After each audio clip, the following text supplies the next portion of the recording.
Hey, it's Joe. Thanks so much for taking the time to watch this very special preview of the Brain and Neurology Masterclass put on by Rebel Health Tribe. Michael was not only generous enough to let me see each and every one of the expert interviews that he did, but he also let me cut together this preview that you're about to watch. And the idea is, I really wanted to give you some value up front. I really wanted to take large chunks of each interview and let you see them and really get a taste for what this event is about. This isn't like 30-second sound bites. I took pretty large chunks from about half of the interviews and put it into this preview. I really want you to see what this is about because I think he did something really special here. In fact, it's funny, as I'm editing this together, I found myself, taking notes and really paying attention to what the experts were saying because it was helping me. Each and every one of the experts that he's chosen for this event goes deep into how to deal with overwhelm and fear and anxiety and stress, and literally to help rewire your brain. There's practical, really tangible steps that the experts give on how to literally rewire your brain so you're not functioning almost from a foundation of fear, but a foundation of gratitude, a foundation of joy and happiness. Imagine functioning from that level, how much more energy you would have, how much more passion for life you would have, how much better cognitive function, clearer thinking, less brain fog, less fatigue. That's really what this event is about, and that's really what I've found that it's helped me with already. So look, go ahead and enjoy the preview. And if it resonates with you, I really encourage you to register to watch. It's going to be free on December 5th and 6th. I was having dinner with a couple of friends, and it was a quiet restaurant late at night. And suddenly I couldn't understand what they were saying. I was just getting a little snatch of every word, and I couldn't decode the words. And I was just trying to keep my fear at bay. So the next day I called my ENT right away and I said, just give me those hearing aids because I cannot hear. And he looked at me funny and he shook his head and he said, the problem isn't in your ear, it's in your brain. In a nutshell, I had developed dementia. My brain was degenerating.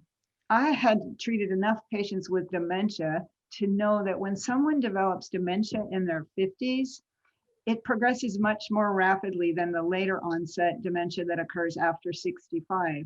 So I feel like if I hadn't discovered functional medicine, I would either have been drooling in a nursing home a long time ago or, possibly not even been around anymore. Dementia is both preventable and treatable when we find and correct the underlying causes. In functional psychiatry, I don't care what the name of the disease is. I just care what's causing it and how can I fix all of those root causes to correct the disease. So it's the same thing with dementia. There's definitely different types of dementia, and they may have differing responses to treatment, but still the approach in the beginning is to look at what are all of the causes. So my thinking is that, Alzheimer's is a neurodegenerative disorder, but it's not really this mysterious, untreatable brain disease that just happens. So it's potentially reversible, and it's a multi-system illness. It's never due to just one thing, or almost never due to just one thing.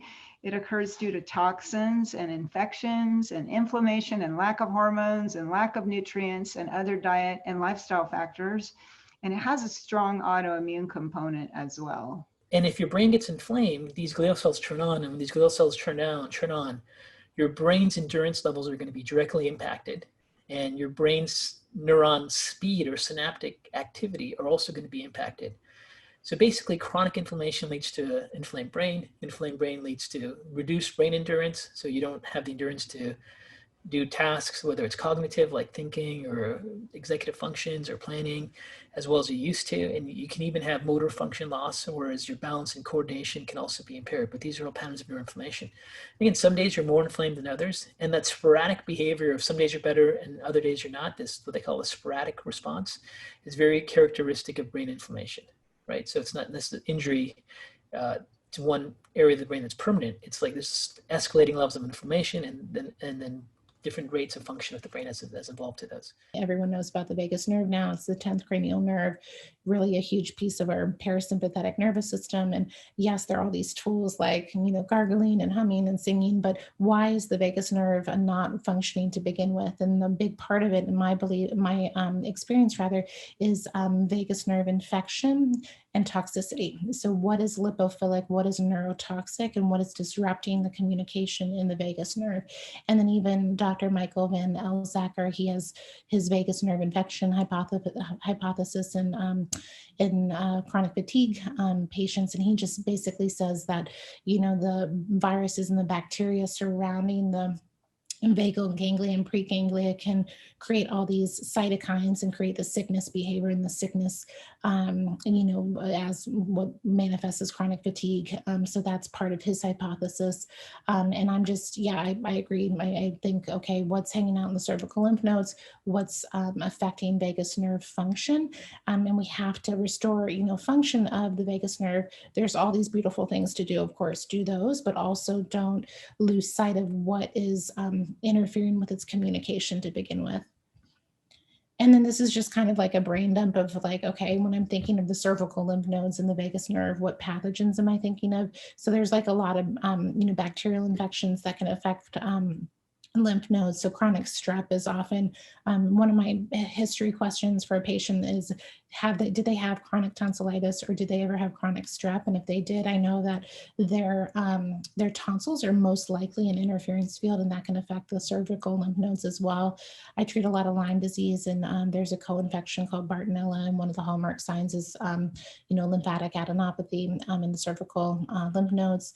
Of course, viral infections, so Epstein-Barr, herpes viruses, parasitic infections, that's often overlooked and undertreated, and that can affect the lymph system. Fungal infections, dental infections, the mouth can totally be a source of poisoning constantly the cervical lymph nodes. So that can be another way to really optimize lymph drainage in the neck. So this is just kind of saying the same thing, that the vagus nerve hypothesis, that he thinks all these viruses and Lyme disease can be infecting and affecting the vagus nerve and creating the symptoms associated with chronic fatigue. So we want to identify the trigger, of course, because we need to know what to treat. So step one is treating the root cause or causes, right? Whatever triggers that you find. Remember, again, understanding that there may be more than one trigger. Step two is going to be putting out that fire, right? Remember, it's an autoimmune encephalitis. There's fire in the brain. So we have to lower the inflammation to protect the brain. Step three is keeping the fire down, right? So if you imagine, it's kind of like a forest fire. We need to put out the forest fire, but if there's still embers burning, right, smoldering, the fire can come right back if we don't help the immune system normalize in its response, right, and modulate that immune response. We also want to, from that functional medicine standpoint, address all of the other core clinical imbalances that may either have been there that put the child at risk for PANS and PANDAS, or are there as a result of the PANS and PANDAS and worsening, right? We want to make sure that we come out of this, PANS, PANDAS, this autoimmune illness with a whole child, right? And that's where step five also comes into play. We really want to think about how to restore the body, mind, spirit connection. And step six, I'm an integrative pediatrician, right? I have my conventional tools, but I also use, of course, functional medicine, but homeopathy, herbal medicine, acupuncture, essential oils. There are many, many different tools that we can use that really, I think, are an important part of taking a more holistic approach to PANS and PANDAS, right? And also knowing that not one person has all the answers. There are many, many more modalities. I have some patients who do great with Ayurvedic medicine. There's Reiki. There's so many other things. So it's not a one size fits all approach by any means. Brainstem always wins. And it's an important concept to understand, especially when we talk about stress-related disease. Thank God the brainstem always wins, right? Because if it didn't, then all these vital functions, right? Peristalsis, digestive enzymes, blood pressure, our heartbeat, blood flow to our brain and extremities, and our ability to stand up to life's challenges just wouldn't happen, right? We wouldn't get out of bed in the morning. The problem is when we experience trauma or toxins or inflammation or stress, what ends up happening, the brainstem, especially the top part of the brainstem, which we call the midbrain or the mesencephalon right here, that can get stuck in the on position. What does that look like? Things like gastroparesis, where you don't have good gut motility. What can that end up as? Things like small intestinal bacterial overgrowth, or you could have chronic gut symptoms because you're not releasing your body's own ability to release digestive enzymes and HCl, right? And your blood pressure could be too high or too low. Your pulse could be too fast or too slow. It's what we call dysautonomia. So all these different symptoms, as well as quote unquote conditions, do any of these ring a bell to you guys out there, right? Do you struggle with cold hands and feet? Do you feel lightheaded when you stand up? And are you taking the adrenal support supplements and you're still experiencing these symptoms? Well, guess what?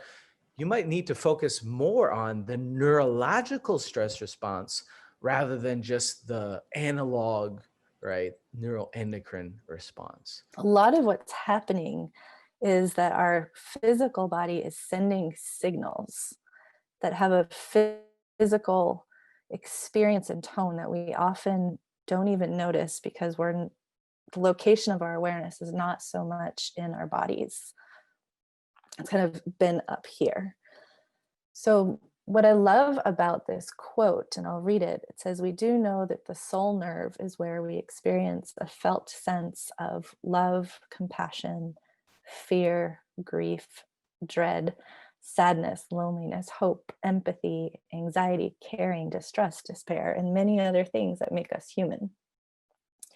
And what's happening in there is this lizard brain or hind brain is sending signals that go all through our organs or our viscera. And there's a constriction aspect with the freeze. So what happens is there's a tone that comes in where our body goes into a bit of a shutdown mode and we start conserving energy. And that's where the freeze response comes on. And we're going to look at it in a lot of this leaving pattern, this first attachment pattern that we'll be viewing. And when we go into freeze mode, that's where we start to feel more disassociated generally. And things get more foggy and it's harder to feel and we're kind of not really there. And it can be a really deep way of protecting ourselves when either something harmful is happening or where we just don't have enough resource.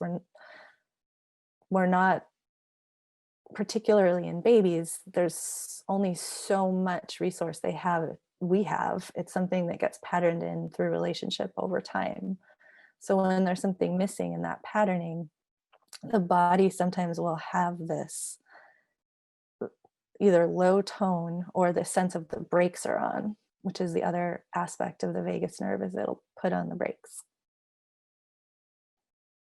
And then it says, like, that might show up as this feeling of, I can't go on a walk right now because something is inhibiting.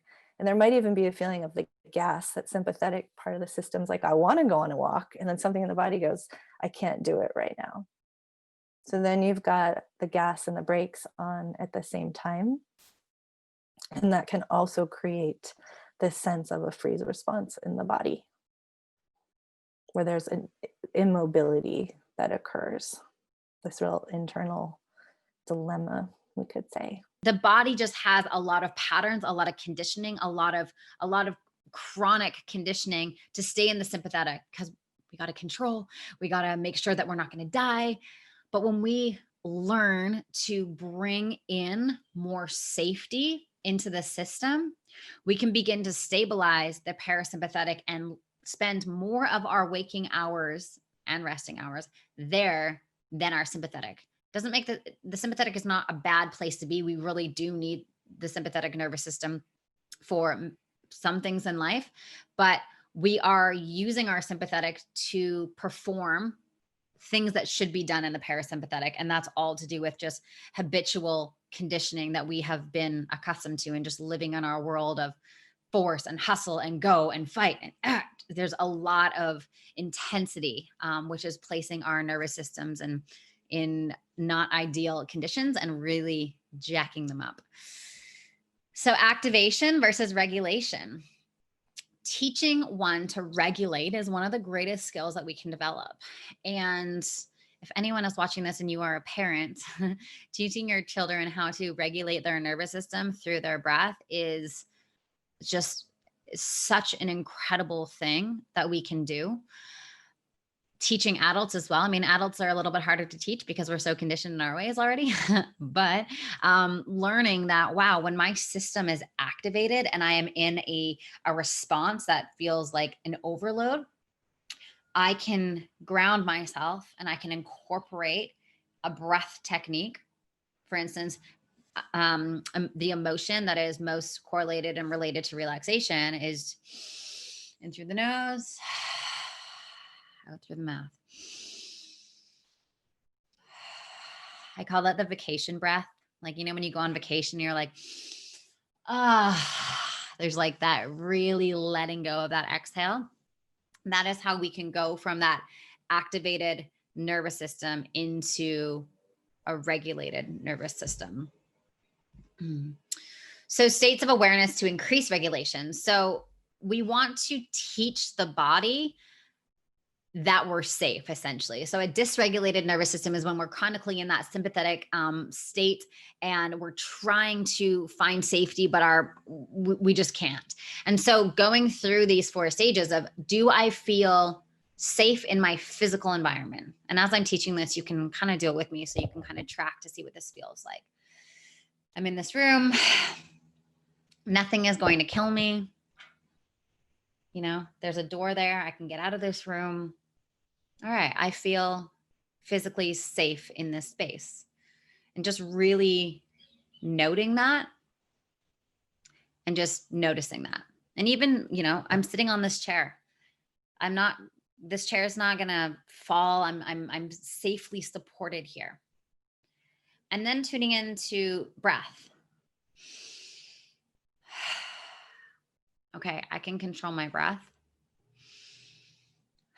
I feel safe to breathe.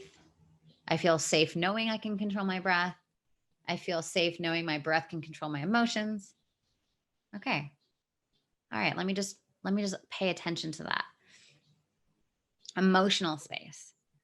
How can I move from identifying with my emotions to simply just observing them?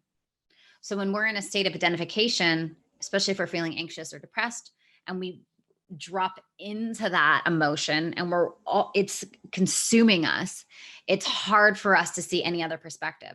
So if we observe the emotion and observe the sensation and not make a meaning around it, but just notice, all right, I'm feeling a contraction in my solar plexus.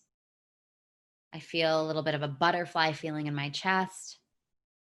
And then asking myself, am I safe to feel this? Am I safe to feel this?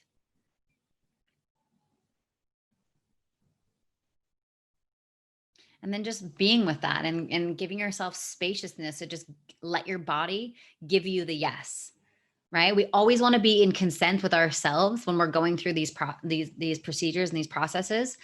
Be in consent with yourself. Do I feel safe? Let myself answer. Do I feel safe with my breath? Let myself answer. Do I feel safe with my emotions? Let myself answer. And then the 4th one is tapping into your heart. Our heart is so incredibly powerful.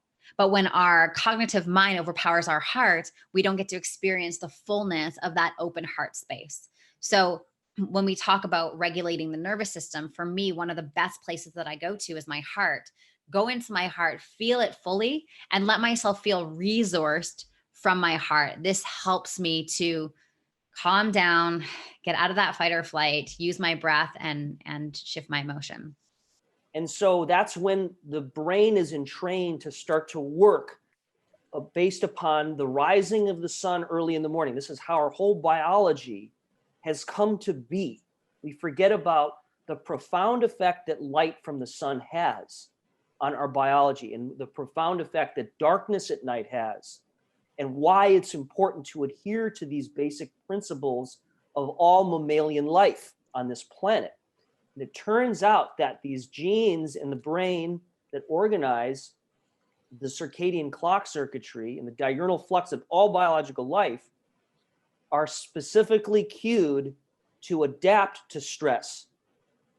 And so what that means is that the genes that we need to turn on, many of these same genes are these protective genes like SIRT1, which is NAD dependent. So you heard about NAD, which is an important kind of redox cofactor. That NAD level rises. How does that actually happen? How do our bodies naturally make more NAD? Guess what? Fasting. Another concept that we employ a lot of is time restricted eating. So it's kind of a form of intermittent fasting, but with the time restricted eating, we know that if you eat less calories, you're going to live longer. So it promotes longevity just basically to eat less calories. And so what researchers have found is if we can limit our food intake to 8 or 10 hours a day, and you know what, for some people that's 12 hours a day. And you know, some people can't do this safely. Their adrenals are shot and you know their blood sugar will crash and they need to eat. But many people do find excuse me, that they can easily limit their food to 8 or 10 or 12 hours of the day. And then you don't eat for a large period of time. And a bunch of interesting things happen with that. We know that it promotes autophagy, which is an interesting process that helps to clean up cellular debris and turn on good genes. So it's just a lot of good things happen with that. But when you are restricting your calories and you're getting into that autophagy state, it can lower your blood sugar. It can lower your LDL cholesterol, which is one of the cholesterols that we don't want too much of. It can reduce inflammation, including neuroinflammation in our brain. And so this is an easy practice that a lot of people can do pretty easily.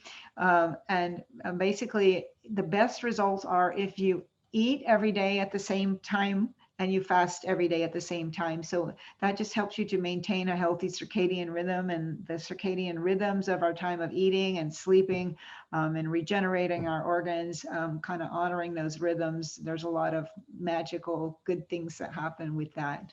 So the reality is that the biology that we've inherited is evolved from processes that were very stressful on our survival. Throughout human history, food was not available 24/7 like it is today. Fasting was a necessary part of survival. And in fact, our genes prove that, because when you fast, you activate these genetic protective programs, which in turn, the SIRT1 gene that I mentioned, it actually acts to activate our BMAL1 clock genes, the primary genes of our circadian biology.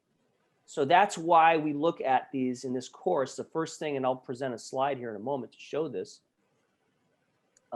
That's why one of the first things I talk about is the fact that there are 6 variables, 6, I call them efferent, and I'm borrowing the term from neurobiology, 6 efferent factors that affect or influence our circadian rhythms. And they are light and dark, hot and cold, and feasting and famine, caloric availability, and caloric deficit.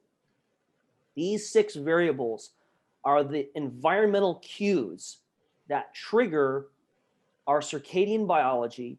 And in turn, when we begin to adhere to practice these natural biorhythms, we align ourselves with the biorhythms of the planet, with the seasons, with the rotation of the earth around the axis. When we adhere to these processes, we naturally will turn on protective gene programs that protect our biology. So sleep is a huge factor for the immune system and for the brain. And I think you'll have other speakers on the lymphatic system, but what we've learned only in the last couple of years is that we have this whole lymphatic system. Our lymphatic system is our system of lymph nodes that helps to detox things and clean out things in our body. And we have a special system in our brain called the glymphatics. And those glymphatics go into action when we sleep. So when we sleep, then all the cerebrospinal fluid in the ventricles of our brain expands in size quite a bit, and it starts churning and swirling like a washing machine. And they say that that helps to clean out all of the toxins that have gotten into the brain and accumulated during the day. So here's a really important thing to think about.